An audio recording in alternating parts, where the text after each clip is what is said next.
Thank you so much po sir sa paghatid. Pagpapasalamat ni Chris sa paghatid ko sa kanila. Tumango ako rito at tumingin sa babaeng kanina patahimik. Salamat po. Aniya na mukhang nahihiya. Hindi ko alam kung umaarte lang ba siya na hindi ako kilala, o talagang hindi siya ang babaeng matagal ko nang hinihintay. Hindi ko maalis ang titig ko sa kanya. Alam kong siya talaga yung babaeng iyon. Bukas po ulit sir ha. Narinig kong sabi ng kaibigan niyang nakatayo sa kanyang tabi. Na ikinalipat ng tingin ko rito. Mapagbiro lang po itong kaibigan ko sir. Agaw ni Alice na ikinabalik ng tingin ko sa kanya. No problem. Kahit araw-araw ko pa kayong ihahatid. Basta para sa babaeng magaganda. So paano? Kita na lang tayo bukas beautifuls. Nagpapakyut kong sabi at minaniho ang kotse palayo sa bahay ng mga ito. Habang nagmamaneho ay nag-iisip ako ng mga dapat kong gawin, habang kung paano ko malalaman kung siya ba talaga ang babaeng 5 taon ko nang hinahanap o hindi. Napangiti ako nang makabuo ako ng plano. Pagkarating ng bahay ay kaagad kong ipinark ang kotse sa garahe, at pasipol-sipol na pumasok ng bahay. Senyor ito nakauwi na po pala kayo. Ihahanda ko lang po ang pagkain nyo. Wag na po manang. Ako na lang ang maghahanda ng kakainin ko. Oo nga po pala manang sila mami po. Kumain na po ba sila? Awat ko kay manang sa kanyang takdang paggawa ng kakainin. Dumating na po sila ni Seniora, pero hindi pa po sila kumakain. Pagsasabi ni manang na tinanguan ko. Kung ganon, ipagluluto ko na lang sila, sabi ko kay manang bago pumasok sa kwarto, upang magbihis. Pagkatapos magbihis ay muli akong lumabas, at pumasok ng kitchen. Inihanda ko ang mga sahog sa lulutuin ko, at ang lahat ng mga gustong tumulong ay pinaalis ko. Alam kong puno sila ngayon ng pagtataka. Pero wala akong pakialam. Talagang maganda lang ang araw ko. Mukhang may taong maganda ang mood ngayon. Si Mommy. Nakatayo na pala siya sa pinto ng kusina, at pinapanood ako sa aking ginagawa. Malapad ang ngiting lumapit ako sa kanya para humalik. Hi Mom. Malapit na akong matapos magluto. Kanina ka pa po ba? Tanong ko kay Mommy nang matapos kong humalik sa kanya. Nagdududang tiningnan ako ni Mommy na lalong ikinangiti ko, tell me son. Anong nagawa mong kasalanan, at ipinagluluto mo kami ng daddy mo? Nagdududang tanong ni Mommy nang initian ko lang, nothing mom. Naisip ko lang na ipagluto kayo ni dad. Alam mo na matagal na rin mula nang huli ko kayong ipinagluto. Sabihin mo nga sa akin Daniel. May babae ka bang nabuntis? Nakataas ang kilay na tanong ni Mommy. Napailing ako kay Mommy, at tumalikod upang muling balikan ang niluluto. What are you guys doing here in the kitchen? Narinig kong tanong ni Dad. Mukhang kakarating lang din niya. Hindi na ako nag-abala pang sumagot, dahil si Mommy na ang sumagot. Nakakaduday ang anak mo honey, parang batang sumbong ni Mommy kay Dad. Na ikinatingin nito sa akin. Nagkibat balikat lang ako at tinikman ang niluluto. Why honey, look at him, mukhang may secret ong tinatago sa atin. Naiiling ako, habang nakikinig sa mga sumbong ni Mommy. Sabihin mo Daniel. Ano yung sekreto na sinasabi ng mommy mo? Baling ni Dad sa akin. Really? Mom? Dad? Nakangiting reklamo ko sa kanila. Paano? Nakakaduda ka na Daniel. Anong meron? Ay si Mommy talaga hindi paawat. Mahinang bulong ko. I told you Mom. Wala nga po. Ani ko at kinuha ang mangkok, upang magsandok ng niluto ko, ang mabuti pa po, ay kumain na lang tayo. Ay ako sa kanila at nauna nang naglakad papunta sa mesa, dala ang ulam na niluto ko. Tahimik kaming kumakaing tatlo, at kanina ko pa napapansin ang kakaibang tingin ng mga magulang ko. Lihim na lang akong napailing, dahil gustong gusto ko nang matawa sa mga itsura nila. Ganyan talaga sila ni Mom. Hanggat hindi ko sinasabi, ay hindi sila titigil sa pagdududa. Tell me son, may nabuntis ka ba? Biglang tanong ni Dad na ikinabuga ko ng sabaw, muntik na akong mabulunan doon Sa isip-isip ko, talagang naniwala siya kay Mommy, buhay. Ang kukulit nila. Wala naman. Tugon ko na hindi segurado at samubo ng kanin. Pag-angat ko ng ulo, ay nakita ko ang mga nagdududang tingin ni Mommy at Daddy. Hindi nga ako sure dahil paano nga kung nabuntis ko pala siya noong may mangyari sa amin. Gusto kong sabihin pero pinili ko na lang na huwag na muna. Nginitian ko na lang silang dalawa at umiling. Mag-asawa ka na kasi iho, At matatanda na kami ng mommy mo. Halos lahat ng mga kaibigan mo may mga anak na. Tapos ikaw hanggang ngayon single. Hindi ko tuloy alam kung saan ako nagkamali. Dapat pala hindi nakita si Nawai noon sa pambabae mo, kung alam ko lang na magkakaganyan ka. Mahabang litanya ni Dad. Hindi talaga sila matigil sa pagsasabi palagi na mag-asawa na ako. Umiling na lang ako at tahimik na ipinagpatuloy ang pagkain. Salamat na rin at hindi ko na sila narinig pang nagsalita, hanggang sa matapos kaming kumain. Kinabukasan ay maaga akong pumasok ng opisina. Upang isakatuparan ang naisip kong plano. Come in. Good morning sir, coffee niyo po. Thank you. Pakilagay na lang dyan sa table. Okay po. Arthur, pagtawag ko sa kanya nang mailagay na niya ang kape. Gusto kong ipatawag mo si Miss Albao. Sir, gulat na tanong niya sa akin. I want you to call Miss Albao to come here in my office, muling ulit ko. Kasi sir, bakit niyo po ba ipinapatawag si Miss Albao? Gulat na tanong ni Arthur. Pwede ba Arthur? Umayos ka. Huwag kang chismoso. Ipatawag mo na siya. Pagtatiboy ko sa kanya at kinuha ang tasa para humigop ng kape. Sige po, right away. Anito at kaagad na lumabas ng opisina. Get in. Sigaw ko at itinalikod sa mesa ang swivel chair. Good morning sir. Ipinatawag niyo daw po ako, Heaven. Ang sweet ng boses niya. Para akong idinuduyan. Pagtatanggal bara ko bago nagsalita, Tugon ko at inikat ang upuan para makita si Alice. Yun pa rin ang nararamdaman ko nang masilayan ang mukha niya. Para siyang anghel. Sir, nagulat pa ako nang makita ang kamay ni Alice na nakawas-iwas sa mukha ko. Oo, pinatawag nga kita. Nautal pa ako nang sagutin siya. Sigurado ka bang hindi ikaw yun? Tanong ko na titig sa mukha niya. Sino po? 5 years ago may nakilala akong babae sa Visayas. Siguro maganda yung babaeng nakilala mo sir ano? Nakangiting sagot sa akin ni Alice. Maganda nga siya. Tugon ko at humakbang palapit sa kanya. Lalo akong napangiti nang mapansin na naging tensyonado ang paghinga ni Alice. Sir ano po ang ginagawa niyo? Bakit ba pakiramdam ko ay takot na takot ka? Nakangiting tanong ko, at ipinagitna sa mga braso kung nakatukod sa pader. Ang ganda talaga niya. Ay parang gusto ko siyang halikan, ang mga labi niya ang pula. Heist, umayos ka nga Daniel muling kastigo ko sa sarili nang ma-realize kung ano ang ginagawa ko. Pasimple akong tumayo at nakapamulsang naglakad. Forget about it. By the way nandito ka ngayon, dahil gusto ko sanang kunin ka, para magdisenyo ng bahay ko. Ani ko. Po, bahay mo po. Gulat na tanong ni Alice. Gusto ko kasing maipatayo na ang bahay na titirhan ko, at nang magiging asawa ko. Kailangan may bahay na kaming matitirhan, bago ko siya yayaing magpakasal. Pagpapaliwanag ko habang nakatalikod, balak ko kasing pasisimulan ng construction ng bahay sa taong ito. Pagpapatuloy ko sa pag-explain sa dalaga, pero wala akong narinig na sagot galing sa kanya. Kaya naman umikot ako para harapin siya, napatingin ako sa kanyang mga mata. Hindi ko alam kung tama ba ang nakita ko, o pinaglalaroan lamang ako ng aking paningin. Dahil nang sinabi kong para sa amin ng magiging asawa ko ang bahay, ay parang nakita kong lamambong ang kanyang mata.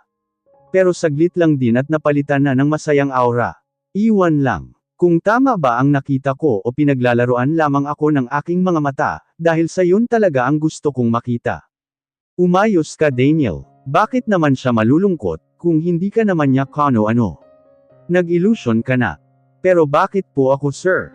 Ikaw kasi ang pinakamagaling na architect na pwede kong kunin, para mag-design ng bahay. Pagpapaliwanag ng binata, at naglakad pabalik ng upuan at naupo. Kung ganon kailan niyo po pasisimulan ang bahay? Kailangan ko pong makita ang plano ng bahay at location, para makita ang pagtatayuan nito.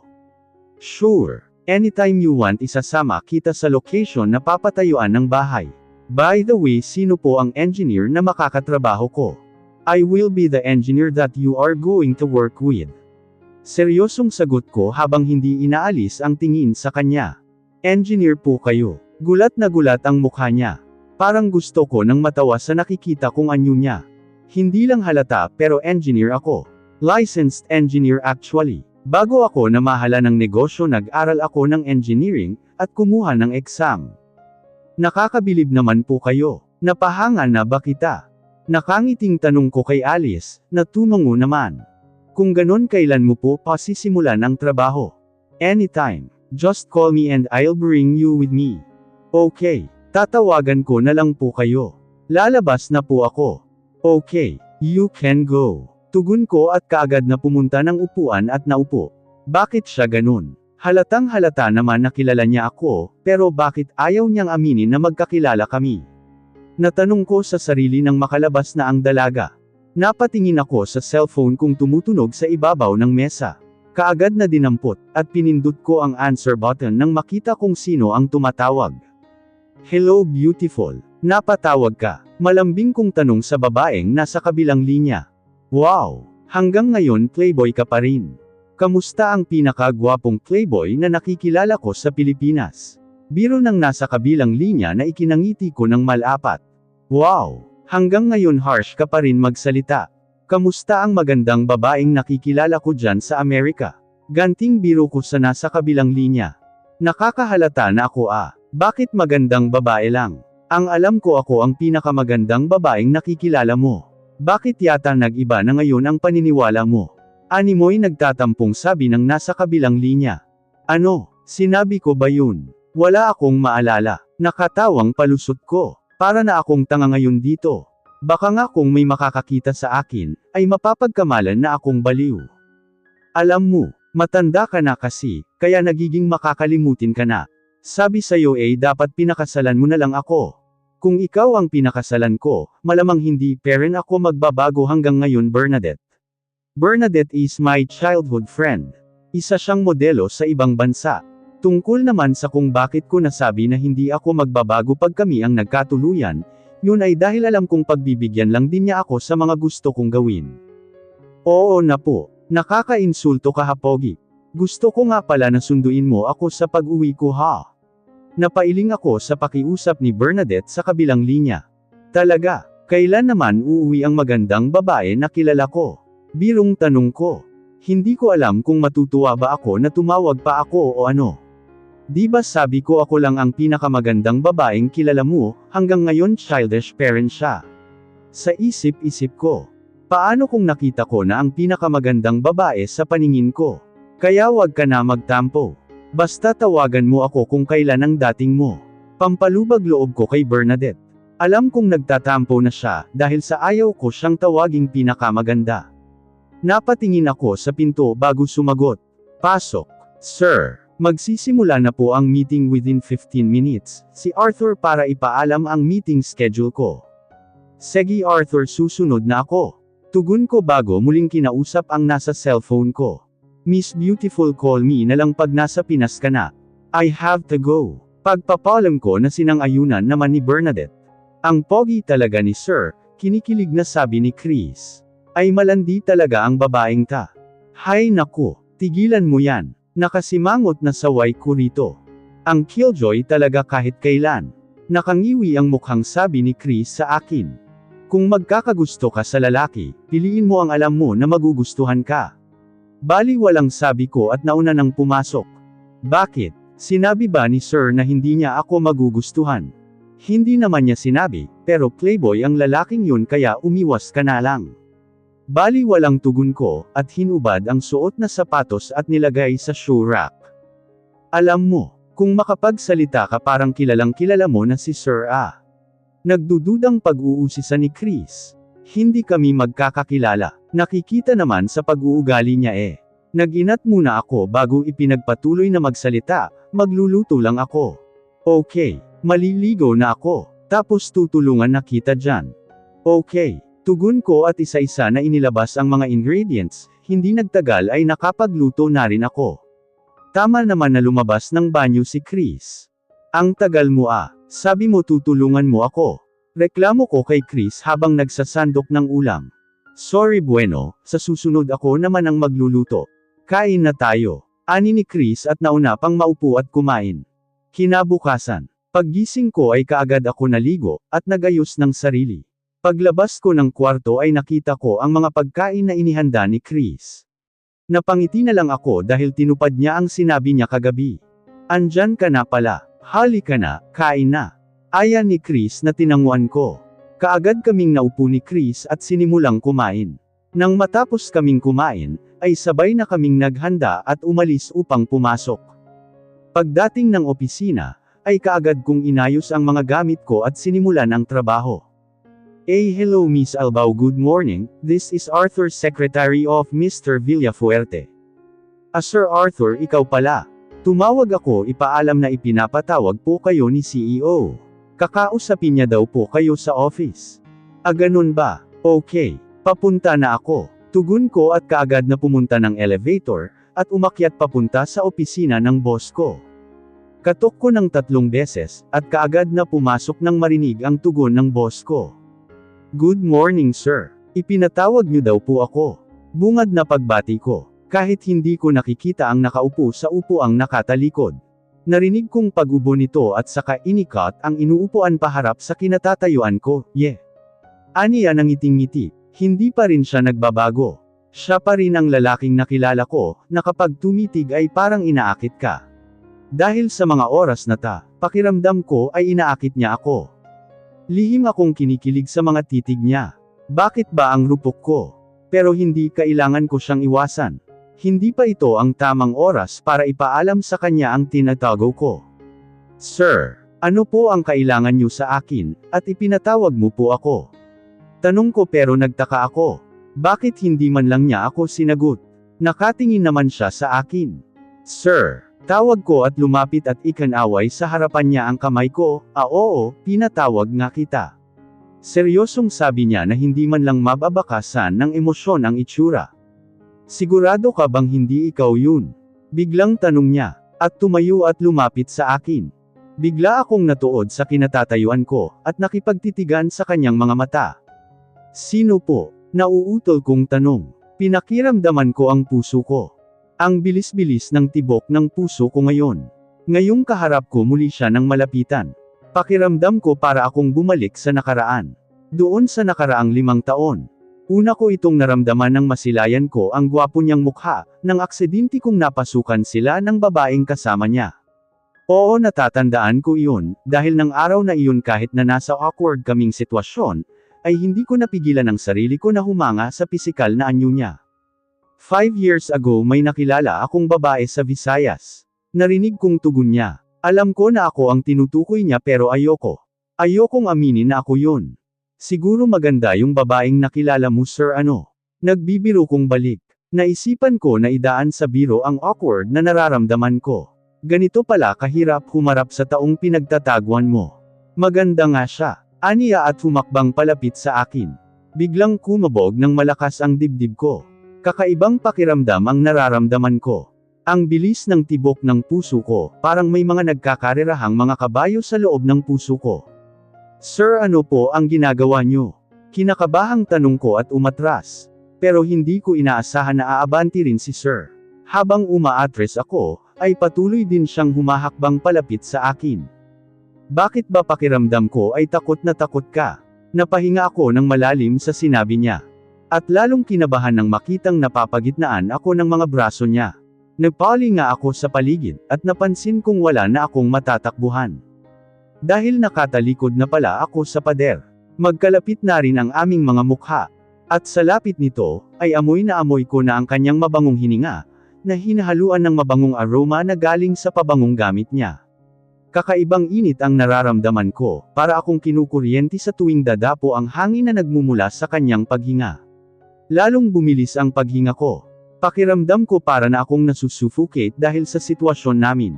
Forget about it. By the way, nandito ka ngayon, dahil gusto ko sanang kunin ka para magdisenyo ng bahay ko. Aniya at umalis sa harap ko. Nakahinga naman ako ng maluwag, nang pinakawalan niya ako sa pagkaka-corner. Pero ang akala ko makakahinga na ako ng maayos, ay hindi pa pala. Dahil nang marinig ko ang huling sinabi niya, ay hindi ako nakahinga ng maayos. Po, bahay mo po, gulat kong tanong. Bakit siya magpapatayo ng bahay? Ang alam ko nagpapatayo ng bahay ang isang lalaking binata. Pag may balak ng mag-asawa. Ibig sabihin ba magpapakasal na siya? Gusto ko kasing maipatayo na ang bahay na titirhan ko at ng magiging asawa ko. Kailangan may bahay na kaming matitirhan, bago ko siya yayaing magpakasal. Balak ko kasing pasisimulan ng construction ng bahay sa taong ito. Kung ganun tama ang hinala ko. Bigla akong nakaramdam ng lungkot. Alice, kumalma ka. Bakit ba pakiramdam ko parang tinutusok ang puso ko ng karayom? Alice, kalma. Kailangan ipakita mong masaya ka. Pagkukumbinsi ko sa sarili. At pilit na ngumiti, kailangan kong ipakita na hindi ako apektado at masaya ako. Pero bakit po ako, sir? Tanong ko nang nakangiti. Oo, nakangiti, pero alam ko. Hindi umabot sa mata ko ang mga ngiting ipinapakita ko. Dahil sa mga oras na ito nadudurog ang puso ko. Ikaw kasi ang pinakamagaling na architect na pwede kong kunin, para mag-design ng bahay. Tugon ni sir sa tanong ko. Tumingin ako sa gwapo niyang mukha. Hindi ko alam kung tatanggapin ko ang gusto niyang ipagawa o hindi. Pero sa huli pinili ko na tanggapin. Kahit hindi ako sigurado kung tama ba na tinanggap ko. Kung ganon, kailan niyo po pasisimulan ang bahay? Kailangan ko pong makita ang plano ng bahay at location, para makita ang pagtatayuan nito. Ani ko na pilit pinipigilang mautal sa pagsasalita. Sure. Anytime you want, isasama kita sa location na papatayuan ng bahay. By the way, sino po ang engineer na makakatrabaho ko? I will be the engineer that you are going to work with. Seryosong aniya. Engineer po kayo. Nanlaki ang mata ko sa gulat nang marinig ang sinabi niya. Hindi lang halata, pero engineer ako. Licensed engineer actually. Bago ako namahala ng negosyo, nag-aral ako ng engineering, at kumuha ng exam. Nakakabilib naman po kayo. Nakangiting tugon ko. Napahanga na ba kita? Aniya na nakangiti. Kung ganon, kailan mo po pasisimulan ang trabaho? Anytime. Just call me and I'll bring you with me. Okay. Tatawagan ko na lang po kayo. Lalabas na po ako. Pagpapaalam ko, at mabilis na lumabas ng opisina ni sir. Huminga ako ng malalim, bago naglakad papunta ng elevator at sumakay. Pagkarating ko ng department, ay kaagad akong umupo at ipinagsalikop ang mga palad, at itinukod sa noo ko at pumikit. Kailangan kong mag-isip ng matino. Hindi ko alam kung tama lang ba na pumayag ako, na ako ang maging architect ng bahay na ipapatayo niya. Oh, andyan ka na pala. Kamusta? Ano ang pinag-usapan niyo ni Fafa Pogi? Pag-uusisa ni Chris na ikinagulat ko. Kaagad akong napaupo ng maayos at tumingin sa kanya. Okay lang, wala naman kaming ibang pinag-usapan. Walang buhay kong tugon, at binuksan ang computer ko. Bakit para kang pinagsakluban ng langit at lupa? Muling tanong ni Chris, na mukhang ayaw akong tantanan. Wala, pagod lang ako. Nakapangalumbabang aniya. Anong pagod? Wala ka pa ngang ginagawa pero pagod ka na. Sabihin mo, pinagalitan ka ba, o ano? Ang labo mo. Puno ng pagdududa na sabi ni Chris. Alam kong hindi naman talaga siya basta-basta maniniwala. Kung ikaw ba naman ang makakaharap ang lalaking iniiwasan mong makatagpo sa loob ng 5 taon, hindi ka ba mapapagod? Bakit kasi sa dinami-dami ng trabahong pwede kong pasukan dito pa talaga? Hay, bulong ko sa sarili at napahilamos. May special request lang siya kaya ganon. Bumalik ka na nga sa mesa mo. Ang aga-aga puro chismis ang inaatupag mo. Balik ka na doon. Tanging tugon ko at sinimulan ang ginagawa. Oo na ito na oo. Babalik na po. Hay grabe, para namang hindi mo ako kaibigan. Bakit kaya tayo naging magkaibigan? Asar na bulong ni Chris. Akala mo naman hindi ko siya naririnig ang lakas-lakas naman ng pagkakasabi niya. Ngayon mo pa talaga natanong yan Umalis ka na nga. Sige na, bumalik ka na doon sa pwesto mo. Mamaya mo na ako tsikahan. Balik na pang-aasar ko at muling taboy ko sa kanya. Oo nga pala, tumawag ang mami mo kanina noong nasa office ka ni sir. Sinagot ko na, nang makita kong nagri-ring. Pag-iinforma ni Chris na ikinalipad ng tingin ko sa kanya. O anong sinabi niya? Bali walang tanong ko. Pinasasabi ni tita na bibisita daw siya sa susunod na linggo, at dadalhin niya dito si Angel. Ano? Kailan kamo? Kandautal na tanong ko sa gulat. Bakit gulat na gulat ka? Para namang ayaw mong makita si Angel, Alice. Kakaiba ka. Anong reaksyon yan? Nakataas ang kilay na ani ni Chris sa akin. Ha? Wala. Syempre naman gusto ko ring makita si Angel no. Miss na miss ko na nga siya Tugon ko bago muling nagtanong. Ano pa ang ibang sinabi? Wala naman. Yun lang naman ang sinabi. Excited na ako. Nagpapalakpak na sabi ni Chris. Halata sa mukha niya ang pagkatuwa. Okay, sige na bumalik ka na sa pwesto mo, tatawagan ko na lang mamaya si Mommy, para tanungin kung kailan sila darating. Laglag ang balikat, at naiiling na tugon ko. Nagkibit balikat naman na bumalik ng pwesto si Chris. Pagkalayo niya sa akin nang napahilamos ako ng mukha, ang gulo. Bakit ngayon pa naisipan ni Mommy na dalhin dito si Angel? Paano kung magkikita sila? Napo-frustrate na ako. Ano ba ang dapat na gawin ko? Namimiss ko na si Angel pero ayoko namang magkita na sila. Hindi pa ako handa. Lalo na ngayon ikakasal na pala siya, bakit ba ang dami-daming sorpresa ang nangyayari sa araw na ito? Hindi ba pwedeng palipasin na muna nila ang isang araw, bago dagdagan ang mga pasabog na ibabato nila? Pinilit ko ang sarili na ituon ang atensyon sa trabaho, pero pakiramdam ko para akong tinatakasan ng kaalaman, at walang ibang pumapasok sa utak ko, kundi ang mga bagay na maaring mangyari pag nagkita na silang mag-ama. Oo, mag-ama dahil ama ni Angel si Sir. Bagay na ayokong ipaalam sa iba, kaya maliban kay Chris na alam ang lahat ng mga nangyari sa buhay ko. Napabuntong hininga ako at tumayo. Kailangan kong makalanghap ng sariwang hangin, para makapag-isip ng matino. Ngayon na siguro ang araw na darating ang mga kinatatakutan ko.